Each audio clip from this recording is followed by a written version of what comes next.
Welcome to the Villains panel. Villains made or born. So we're looking at the ultimate nature or nurture conundrum. How many of the thriller villains today are from an abusive background or suffered torture as a child? What about the Ted Bundys or Jeffery Dahmers, who seemingly came from normal families? So I'm June Gillam. I'm happy to be the moderator today for this panel. I'm author of the Hillary Broom series of crime novels. And I'm actually totally in love with villains in my books and exploring what it's like to get mad enough to kill. And a housekeeping issue is that we don't use the raised hand feature here, but please put any of your questions into the chat and we will address them near the end of the panel time. And we've got a wonderful panel with very special backgrounds to discuss this topic. And now they're going to introduce themselves and also tell us where they're from. So go ahead and let's go ahead and start in with maybe Susan Hatters Friedman. Sure, thanks. Welcome everyone. I'm excited to be here. So I'm a forensic psychiatrist and a reproductive psychiatrist, and that means that I evaluate people and treat them in jails and prisons, and also am an expert witness in court. I'm also a member of the Cleveland Northeast Ohio Sisters in Crime. I edited this book, Family Murder, Pathologies of Love and Hate, and it's written by me as well as 10 other top forensic psychiatrists, and we include cases that are, you would say, ripped from the headlines for each type of murder in the family, ranging from infanticide, murder of the infant, to even elderly partner murders. And then we talk about what we know from the science, the psychology about the perpetrators and about the victims. And I've also written a bunch in my field about mental illness and its portrayal in fiction, and how psychiatrists like us are portrayed in fiction. I've also been working on writing fiction and have a work in progress. I'm a little different from the others on the panel with less experience, but I think what I bring to the panel and I hope to share is my background in evaluating and treating psychopaths, as well as my voracious mystery reading.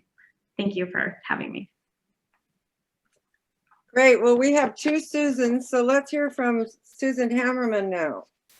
Hi, I'm Susan Hammerman, and I'm a newly published author of crime and neo-noir short stories. This is, the cover is actually for my short story. It's called Hepcat Christmas. It's in Dark City Mystery Magazine. It came out in January, and it's set in the 80s. Around Christmas time. And I'm also the We Love Libraries coordinator for the National Board for Sisters in Crime, which is a fabulous grant program that gives out $1,000 every month to a public library in the United States or in Canada. It's a very short entry form. So if you have a favorite local public library, encourage them to apply. That's We Love Libraries. It's on the Sisters in Crime website. And the kind of villains or criminals that I like to write about are con artists and sort of low stakes criminals. I have written some murder, but it's mostly like heist, robbery, and I know how to pick locks. I learned, and I'm pretty good at it. So if the writing thing doesn't pan out, thanks. I'm happy to be here. Yeah, great. Ellen, let's hear from you. Hi, I'm Ellen Kirschman. I am a police psychologist, police and public safety psychologist, and I've been doing that work for, before I had any gray hair at all. I am on various panels, expert witness, all the things that you've heard from Susan as well. And I'm the author of 6 books. They're sitting over my shoulder here. I Love a Cop, What Police Families Need to Know. which is for families who don't get the kind of training that cops do. I love a firefighter, what the family needs to know. And then for clinicians, counseling cops, what clinicians need to know. And then I got sort of fed up with reality and decided it's probably easier to make stuff up. Actually, it is not. It's much harder to write fiction than nonfiction. That I have a mystery series, Dot Meyerhoff mystery series, Dot being my mother, Meyerhoff being my maternal grandmother. And she is a kind of plucky psychologist in her early 50s who should be counseling cops and not solving crimes. She gets in a lot of trouble. Great, great. And let's meet Joel. Hi, I'm Joel Shulkin. I'm a developmental behavioral pediatrician, and what that means is that I work with kids who are on the autism spectrum, have other developmental delays or disorders. So from a professional standpoint, I actually have never met a bad child, and so I don't believe that children are born bad.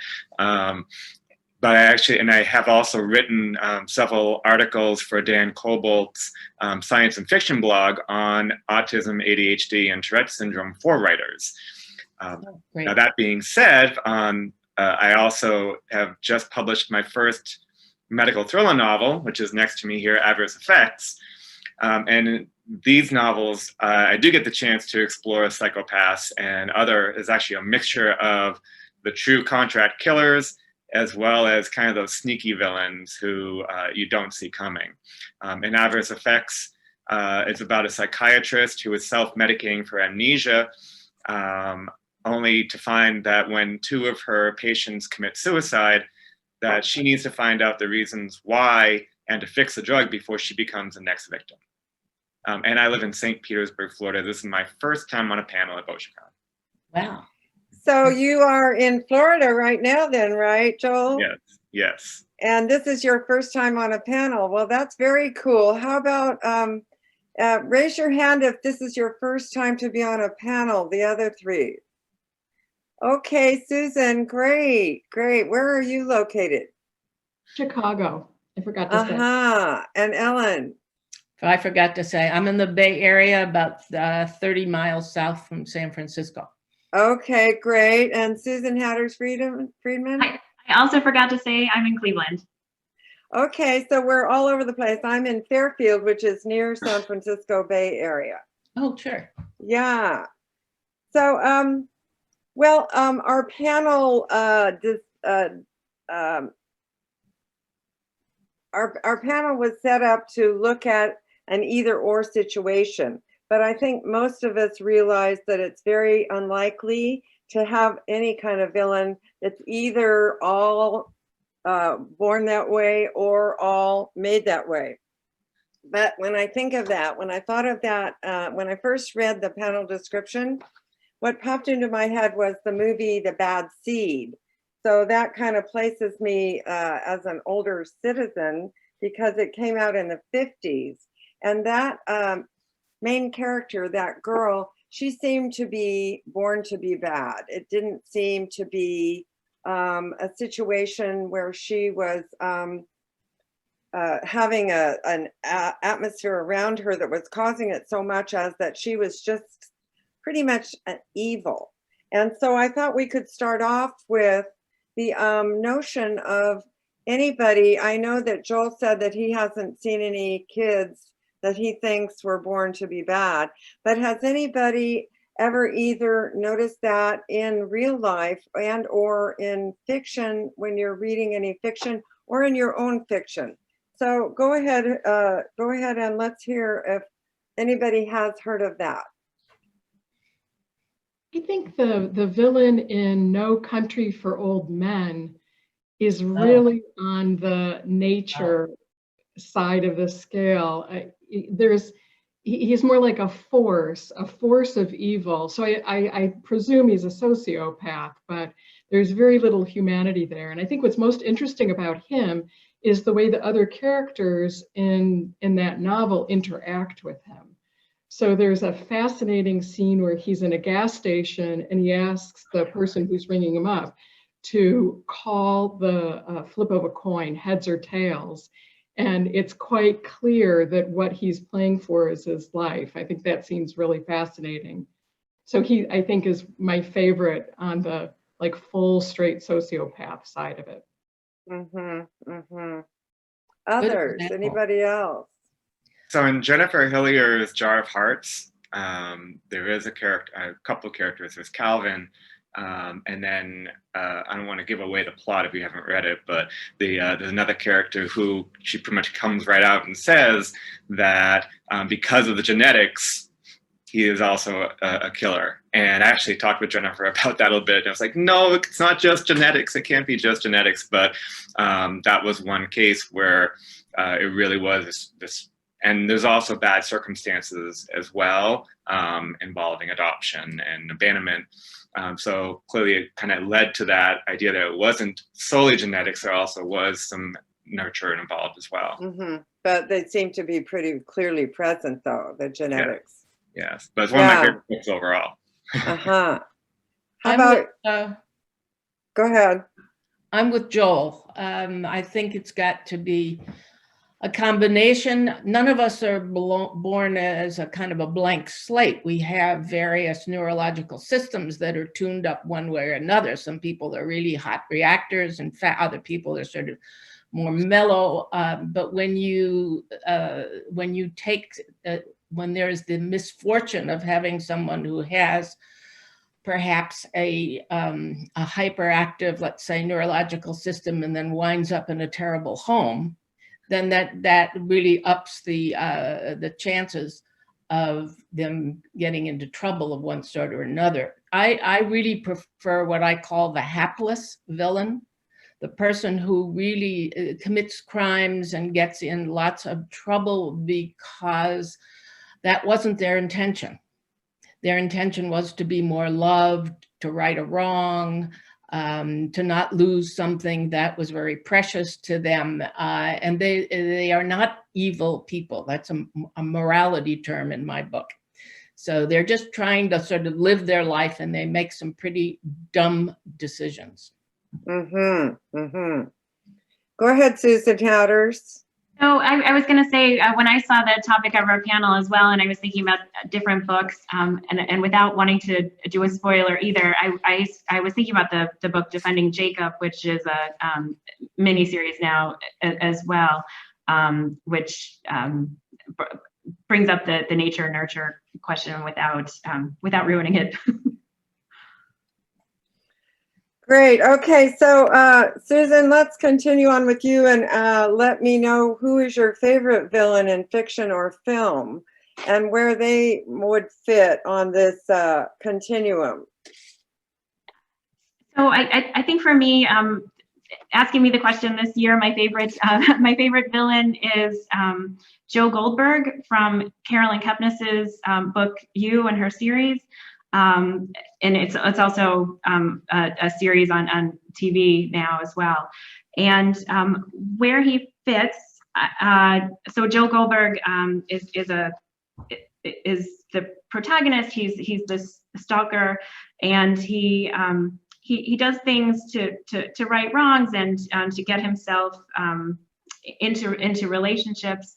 But we also learn his backstory, which involves some trauma as well, which I think, going along with what Joel and Ellen were saying as well, so often when I'm seeing people with psychopathic traits in real life, they've often had difficult traumas in childhood as well. And so that character really rings true to me, as well as being an excellent series. Anyone else want to volunteer who the name of your favorite fictional villain? Well, it's right around Halloween, and my favorite actually are Minnie and Roman Castevets, who are the neighbors in Rosemary's Baby. They're so charming. They're doing terrifying things, but they're so charming. That's why I really enjoy them. And I think they don't see themselves as villains either. So I think that's really interesting. Unlike Rosemary Woodhouse's husband, who I think falls in the sociopath category again, and is also a sneaky villain who's working against Rosemary.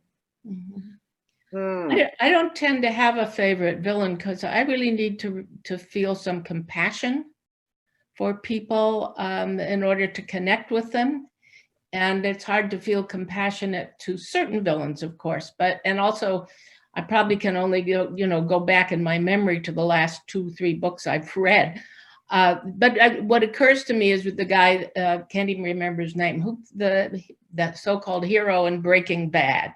Or Tony Soprano in The Sopranos. I think they really, the writers there really pulled in a 360 view of people who could have parts of their life that were perfectly normal.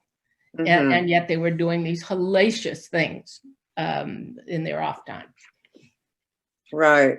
So there's that rounded picture of the character that can be presented that modifies the sense of them as being villainous, so to speak, rounds them out. What do you think, Joel, about that aspect? Do you have any that you would call, even the term villain itself is kind of a loaded term, isn't it?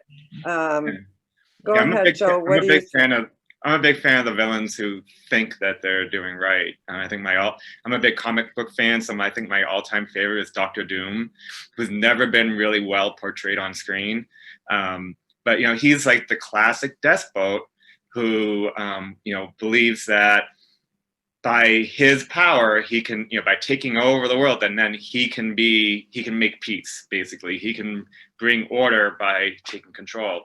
But when you look back at him, he actually his background, he was born in a Romani village, and his mother died, making this deal with a demon. And so then he was raised, so he had all this going on in his childhood that led him down this darker path. So there's that parapsychology aspect to that one also. Right, yes. So, well, of course, most advice to writers includes that we need to have even our villains have some redeeming qualities, and they many times do. And so I wanted to ask you each, in terms of your own writing, if you would have created what I would call villains, or would you call them just the antagonist? And if you wanted to talk about them a little bit in terms of their place on the nature or nurture scale, and also how do you create your villains? What do you, what behaviors do you have them perform? What actions have you had them? So let's hear a little bit about the antagonists or the villains that you have created in your own writing. Go ahead, Joel. Let's start in with you. All right. Well, so again, I have a lot of what we call the sneaky villains, the ones who you don't realize are the villains until it's too late. And so they're often very, charming, very helpful. In fact, I go out of my way to show that they are helping the protagonist or doing something good. So in Adverse Effects, there's quite a few of those that kind of surprise you, when they show up to be the villain. In the sequel, Toxic Effects, again, without giving too much away because that'll be coming out next year, that one actually focuses on a killer whose memories have been altered, and she comes to find out that she really wasn't born a killer, that she was brainwashed and had her memories reprogrammed, basically. Wow. And in the very first scene, as she's about to commit a hit, she hears the victim talking about his family, and she pauses because she didn't know that this guy had a family. And to her, that's too hard, that's too meaningful. She wants to make sure that his family is protected, even though she's about to kill him. So sneaky villains, you like the sneaky villains, and you use the plural there. Yeah. So you have several. Yes. Yeah. What about anyone else here in terms of your villains? How do you create your villain? Where does it come from? So I usually read about con men or small-time crooks. And so mine are sort of, there's an antisocial component, I guess, because there's a choice to do something like the story that I'm working on right now is about a forger. So making a decision to be a forger as opposed to just being an artist. So there's, I think, an antisocial component, but my villains, I guess, are not successful. So they're bunglers, which I think makes them, that adds a dose of humanity because they can't do much harm because they're not terribly good at what they're doing. So Susan, is there an element of humor then in your fiction around these characters? Yeah, there is. Yes, interesting. Yeah, I haven't written, I plan to, but I haven't written a really like serious, tense, scary short story yet, but it's on my to-do list. Mm-hmm. And Ellen, you seem to be more into the antagonist category in terms of what you might call your characters. Do you want to talk about how you come to create yours? Well, a lot of my characters are sort of, let me say, inspired by people that I have met in my years working with cops and inside police departments and fire departments, because you actually collect a whole lot of stories when you do that. And I have, I have a number of, I wouldn't call them villains. Again, that word seems too strong. I have a young narcissistic woman in my first book, Burying Ben, who is really interested only in her own future and her own life and doesn't care who she hurts, seriously hurts on her way to getting what she wants. I have, when I started to write fiction, it gives me an opportunity to take some little payback, some pot shots of people that I used to know, like a couple of ex-husbands and, some of my, fellow psychologists. So I have a sort of a very ambitious psychologist in the book, The Right, Wrong Thing, who her ambition is really causing her to have some serious ethical violations in her practice. And she's quite greedy. And also, I think narcissism seems to me to be a trait that is very commonly I associate commonly with people who do bad things to other people. I have an unpublished fourth novel in the Dot Meyerhoff mystery in which I set myself the task of writing a real bad guy. He's in prison. He's covered with tattoos. He looks like a Persian rug. And even he has a spot in his heart where he's been terribly wounded as a child. And we see this in our work with, when you look at prisoners sometimes, if you can get them back to the original, what I like to call soul wounding from their childhood, to face that and embrace that and move on, then there is, I'd like to hear what Susan and Joel have to say about that, but there is a potential for them to turn a corner and redeem themselves. What do you have to say about that, Susan Hatters, Friedman? Sure. I agree as well. In working with these folks, another thing that I was thinking as everyone was talking is that everyone's the hero of their own story, whether we're seeing them as the villain, et cetera. So it's how they came to that point in their life where they're making the decisions that they are.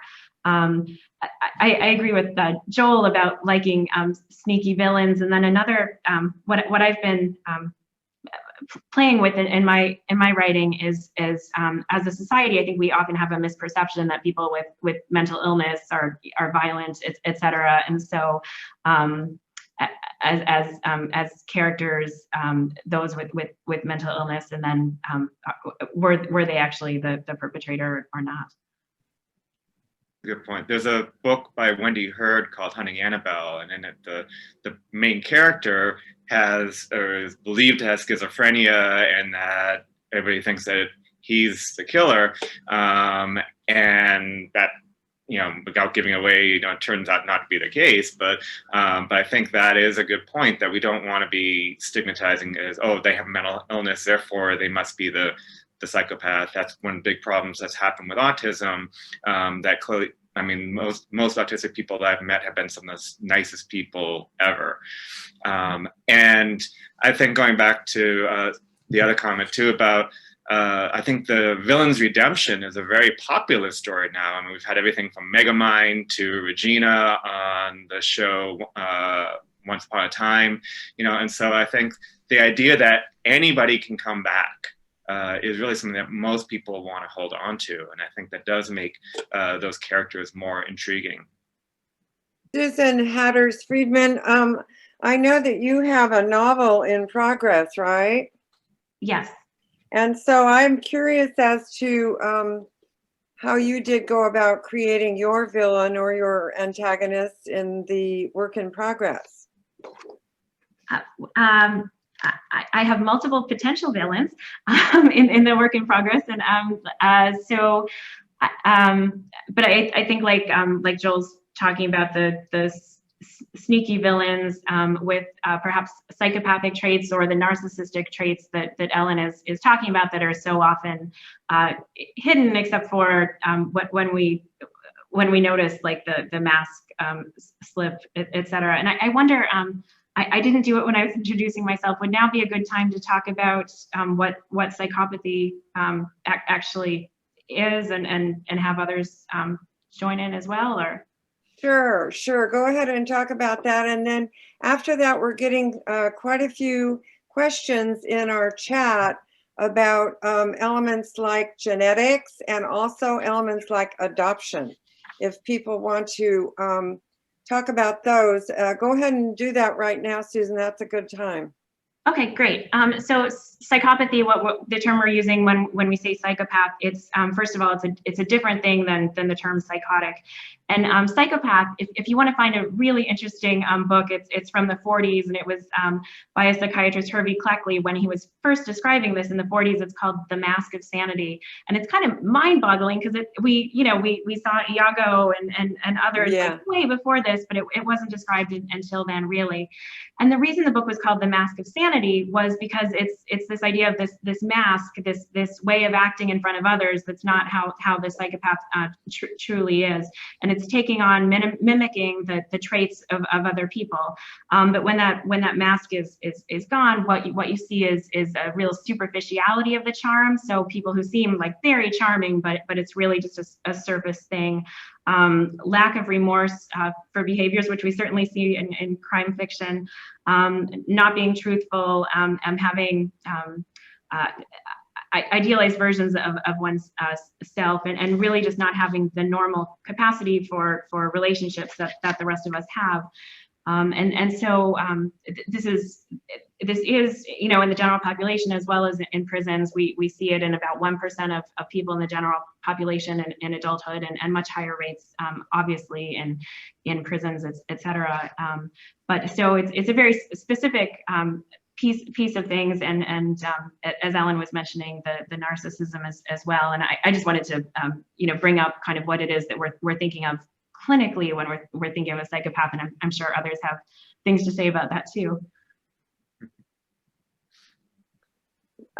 Yes, what else related to that comes to mind for any of you?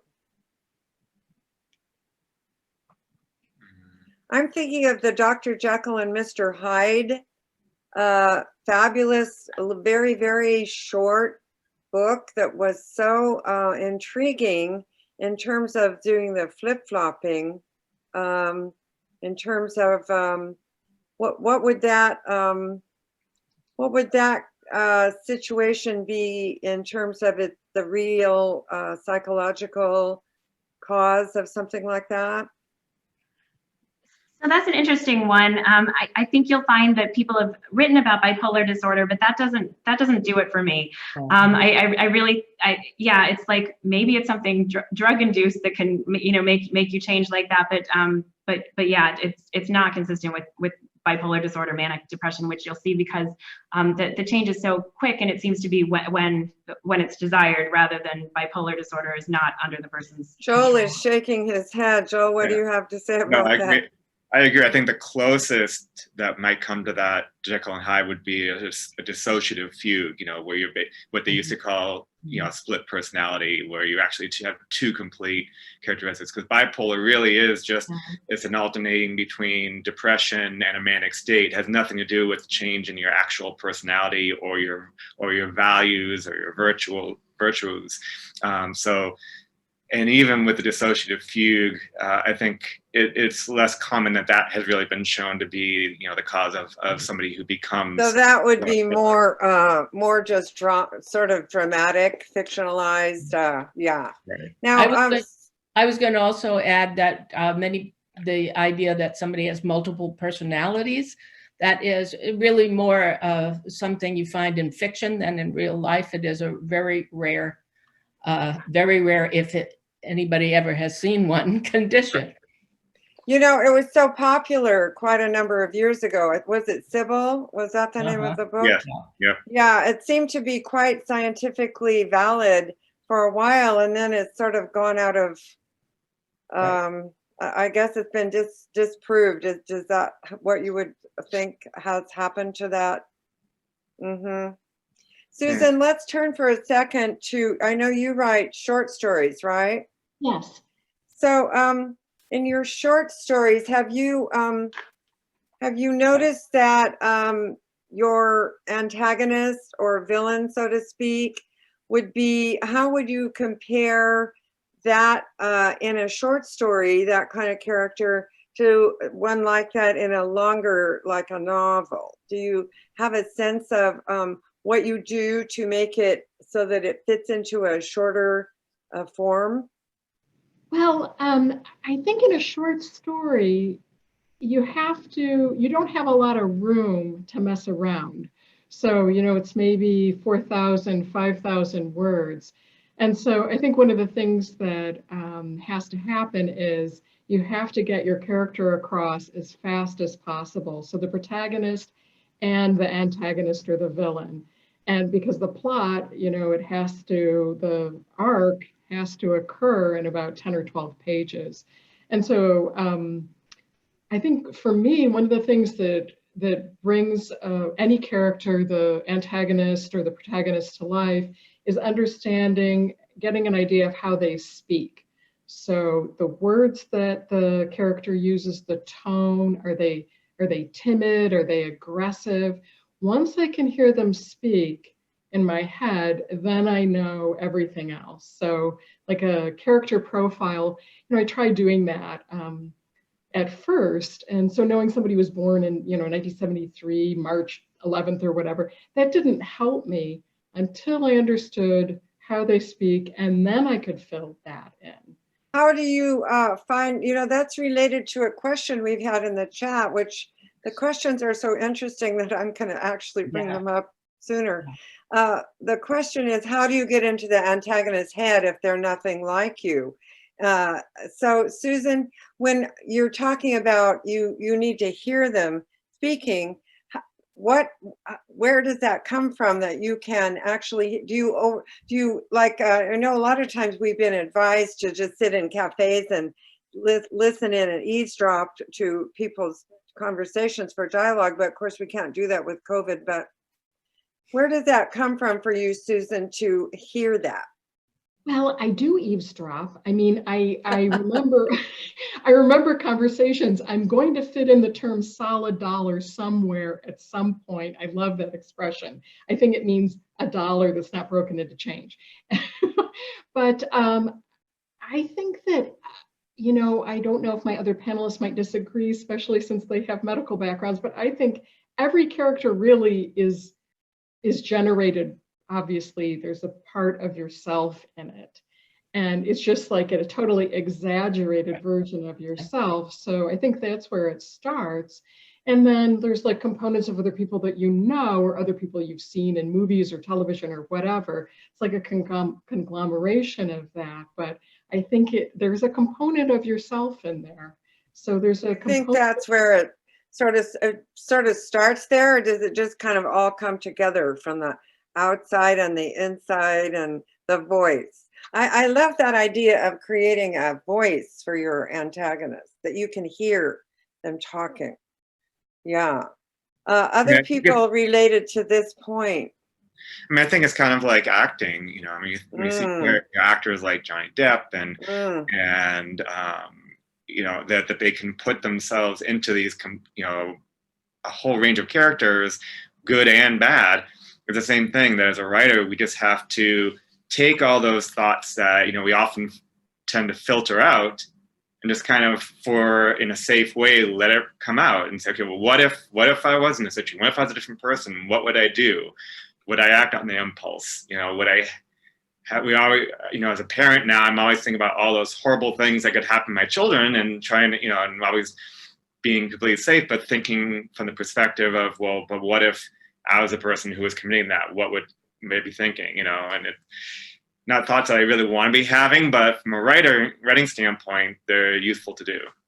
It's that whole what if phenomenon. Absolutely.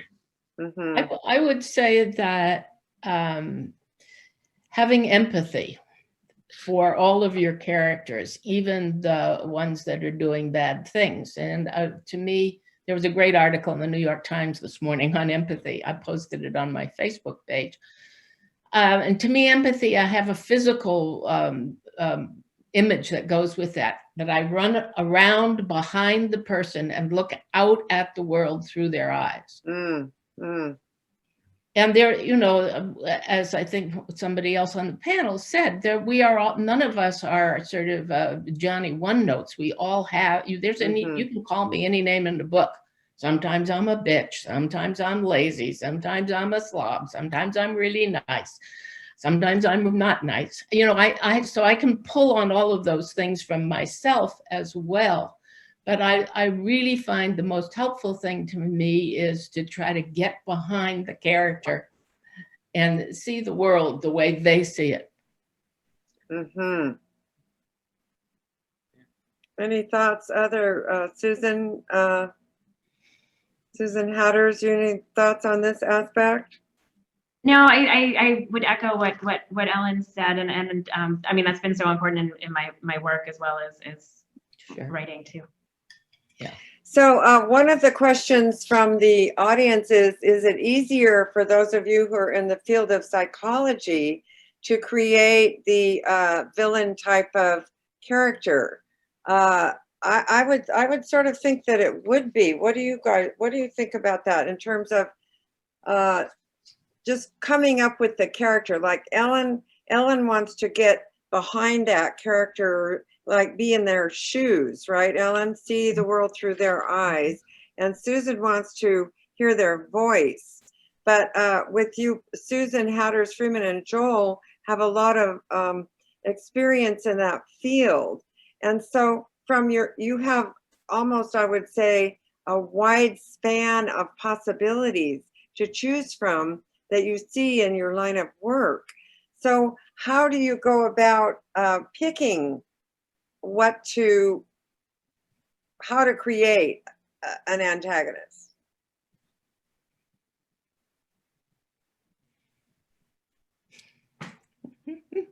Well, I mean, from my practice standpoint, because I'm working with kids mostly, I'm not really using them as my template, but right.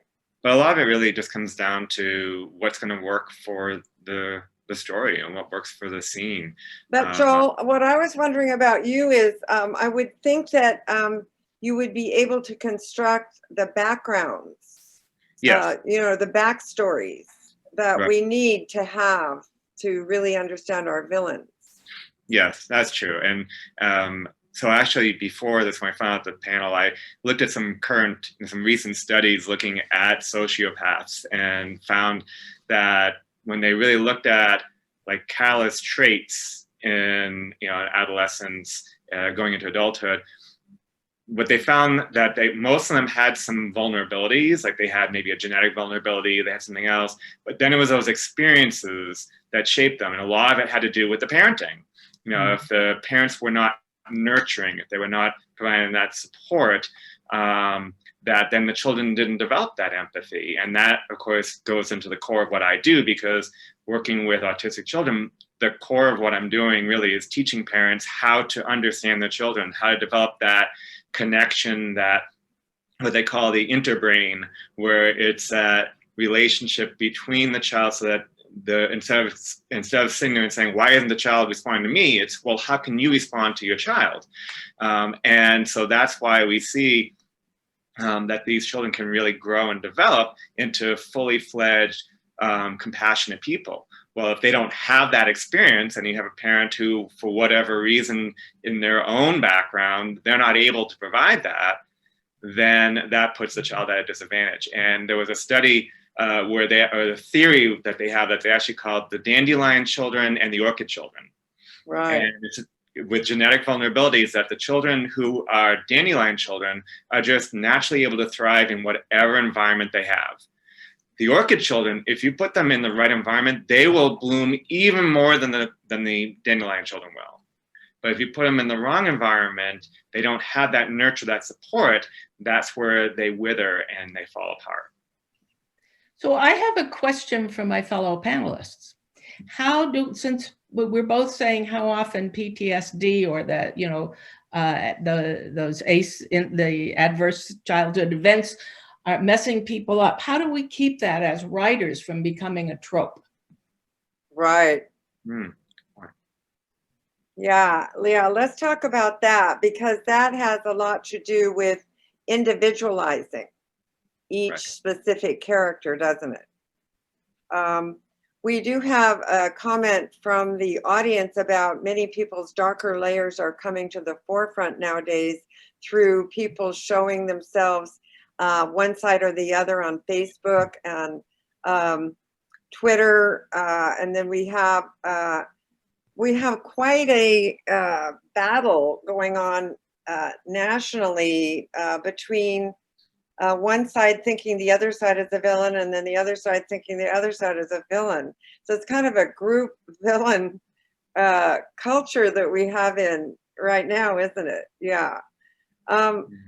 Yeah, have any of you written about antagonists who are actually operating in the sphere of social media or any of that sort of thing? Nobody's picked up on that yet. Yeah, I'm expecting there to be some of that coming about pretty quickly. How about what the COVID is doing to people? Is it likely to produce any more antagonists that have been harmed by this COVID situation that we find ourselves in? I mean, it certainly is a higher incidence of depression and suicide attempts going on right now. And of course, with everybody being inside using social media more, there is more of that risk in general. I saw there was a question about, what about people who have no trauma and turn to criminals? Well, again, it goes back to most of the time, they didn't necessarily have a true trauma. In adverse effects, actually, the villain, the main villain, grew up in a wealthy home and only started turning towards more darker path when he got cut off from his trust fund by his parents. And the problem again was that even though he grew up in a very established home, just didn't have that nurturing and didn't learn how to have empathy, how to have compassion. And so I think that's again where, going back to the question about the COVID, well, I think it puts a lot of the pressure on us as parents to make sure that we are providing that support for our children, since many of them aren't in the schools and aren't getting that opportunity elsewhere. I see a question here to all of us about, as readers, can we put aside what we know and just enjoy a story, particularly those of us who have some sort of medical or psychological background? And I have to say that depends. Without naming names, I did read a book that was very popular about a young girl who was raped and tortured from early on in life, and then grew up to be somewhat of a cartoon character who went and killed all of her assailants, and also became a cop. She wouldn't have passed the psych screening to start with, but that's not what I know that happens to people who have been as severely abused in childhood as she did. And that made me angry to read the book. So I guess I can't put it aside. So same for me as a reader. I love a good story, but when something's set, like when something's set in a forensic hospital, or there are psychologists or psychiatrists involved, and it's just not at all how things are, and potentially, making people more afraid of mental illness, it really bothers me too. Mm. What about the aspect of people in the criminal justice system who supposedly are on the side of the good, turning into doing such villainous acts? Ellen, I think you would be the closest to know about characters like that. Do you have like so-called bad cops in your books and or the ones that you read? Well, given the current social climate, I am really quite reluctant to add to the pile on against cops. Even though, even having to all the reform that's necessary. So one of my favorite characters, who is in several of the Dot Meyerhoff books, is a guy named Eddie Meyerhoff, who is a kind of badge-heavy, overweight, drunk, central casting, send me up, a kind of stereotype cop. But I'm able to, again, with empathy and pointing to some of the things in his life, make him a very multifaceted person, so that while he has all these horrible habits in the past, he comes to learn about his own horrible habits and have some remorse for that and make some changes. He can't change himself entirely. So yeah, that's about the meanest cop in any of my books. Mostly my fiction, I want people to come away. I want people to see through fiction how complicated that job is. What is it like to be, in the book, The Fifth Reflection, what's it like to be someone who investigates crimes against children on the internet? Day after day after day. What does that do to your sense of well-being and your stress level? Mm-hmm. Wow. Yeah. Yes. Well, we are getting near the end of our time now. So what I'd like to invite you to do is to discuss your work in progress, whatever you're working on now, and also to give any advice to the audience on how to go about creating a villain or a antagonist, in terms of also, do you ever play with the question of making your villain unclear about who is the antagonist in the story? Is it sometimes ambiguous about who is actually the villain and who is the hero, so to speak? So Susan Hammerman, I'd like to know what you're up to right now in terms of your work in progress. So I'm working on a story about a forger and Nile monitors. Those are an invasive species of lizard. They used to be pets, and there's a huge population now in Florida of them. So I'm a reluctant pantser. I'm a former librarian, and I should be a plotter because I like organization. But it turns out I'm a pantser. So when I start writing, I start with an idea or an image, And then my first draft is sort of like my outline to figure out where I'm going. And so it's a forger, and because I am a former rare book librarian, the forger cannot get away with successfully selling forgeries because they don't approve of that. So the Nile Monitor is going to eat the forgeries. I know that part of the story. And Is it Nile Monitor? How do you spell that? it's Nile, like the Nile River, and monitor lizard. It's a lizard. It's a real lizard in Florida. yes. So they come from the Nile, and they're imported as pets. So they're exotic pets. And when they got too big for people to keep them as pets, they released them into the wild, and they found Florida to be a wonderful environment for them. There's now an enormous population. It's true. And so the Nile monster is eating the forgeries. Going to eat the forgeries because I can't have her get away with the forgeries. And so for my stories, everybody's bad. I write neo-noir, so nobody's a good character. Everybody's bad. That's really interesting. That's really interesting.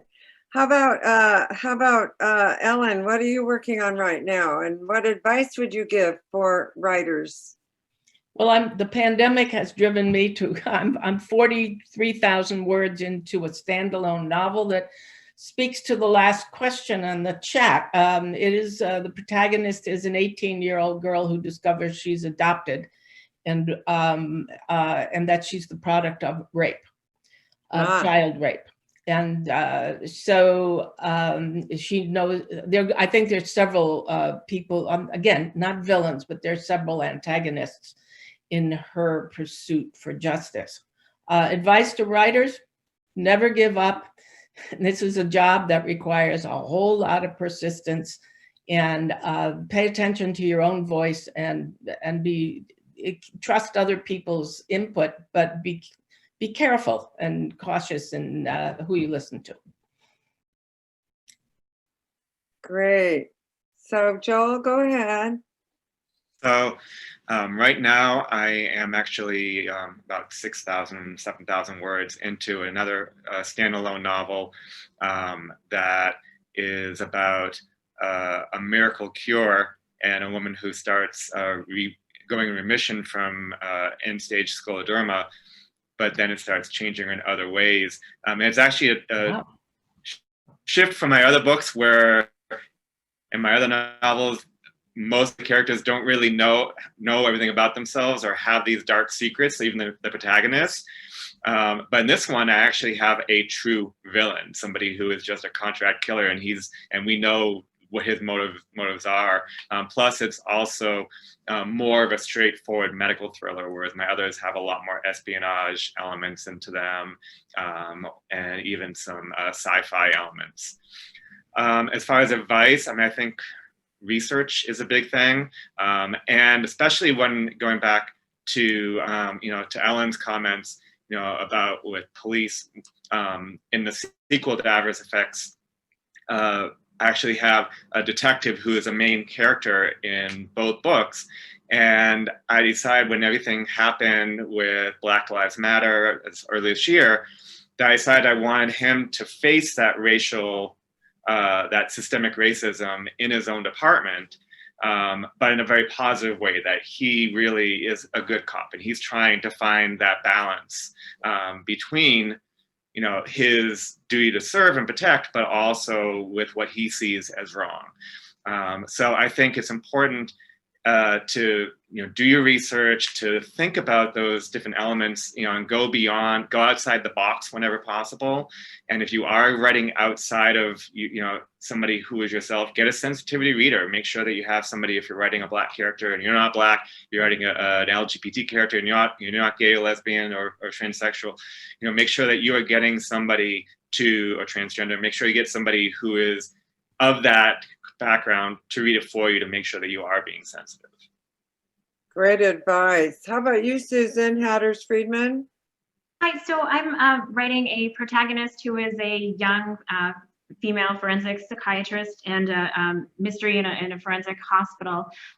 It's a case of neonaticide, which is a type of infanticide, and you know, figuring out who, and it may not be as you expect.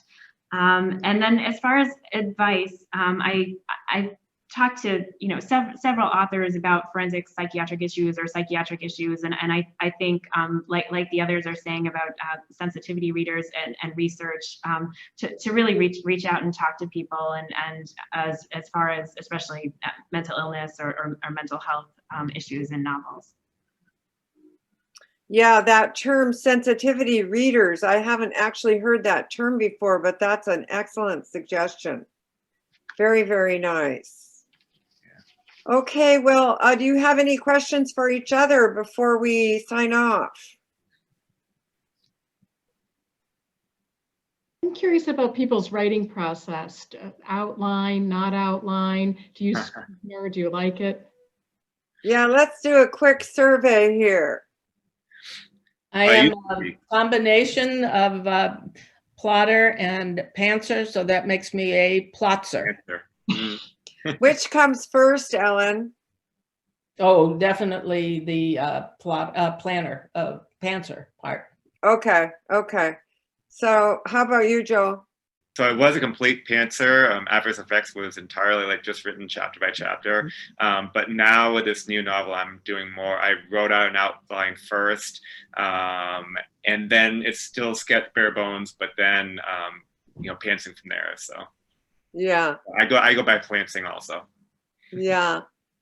Susan Harris, Hatters Friedman. I'm trying to be a plotter, but feel more like a pantser. And Susan Hammerman, what did you say? You already said what you were, didn't you? I'm a pantser, and I want to be a plotter. Right. Well, I'm a pantser too, and we all, I think, come to realize, oh my gosh, I wish I were a plotter. There's so much work here that I've already done, and Well, thank you guys very much. I think this was really fun. There's so much more that could be done related to villains, but we'll just have to leave that for some other time.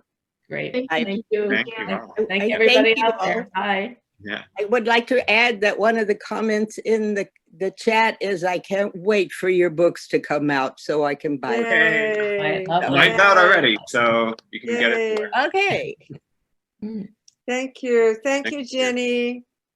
Thank you. bye. Thanks, Bye. June. Thank you, Ellen. Thank you, Susan and Joel.